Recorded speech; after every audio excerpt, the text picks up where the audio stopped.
ನನ್ನ ಸಂಕಲ್ಪದಂತೆ ಅಂಬರದಿಂದ ಕುಂಭೆಳಿಗೆ ಬಂಗಾರದ ಉಯ್ಯಾಲೆಯೊಂದು ಇಳಿದು ಬಂತಲ್ಲ, ಅರ್ಥಾತ್ ಕನಕದ ಉಯ್ಯಾಲೆ. ಹೌದು, ಆ ಉಯ್ಯಾಲೆಯಲ್ಲಿ ಕುಳಿತುಕೊಂಡು ಉಯ್ಯಾಲೆಯನ್ನು ತೂಗುತ್ತಾ ಸಂಗೀತವನ್ನು ನಾನು ಹಾಡಬೇಕು.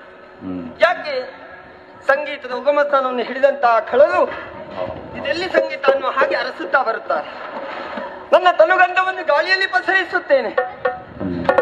ಗಾಳಿಯಲ್ಲಿ ಸೇರಿಕೊಂಡಂತಹ ತನುಗಂಧದ ಪರಿಮಳ ಅದನ್ನು ಆ ದುಷ್ಟರು ಆಕ್ರಮಿಸುತ್ತಾರೆ. ಇದೆಲ್ಲಿ ಅನ್ನುವ ಹಾಗೆ ಅನ್ನು ಅರಸುತ್ತಾ ಬರುತ್ತಾರೆ. ಅಷ್ಟು ಮಾತ್ರವಲ್ಲ, ನನ್ನ ಸೌಂದರ್ಯದಿಂದ ಕೋಟಿ ಕೋಟಿ ಸೂರ್ಯನ ಪ್ರಕಾಶಗಳನ್ನು ಬೀರುತ್ತೇನೆ. ಆಕರ್ಷಿತರಾದಂತಹ ದುಷ್ಟರು ನನ್ನ ಹತ್ತಿರ ಬರುತ್ತಾರೆ.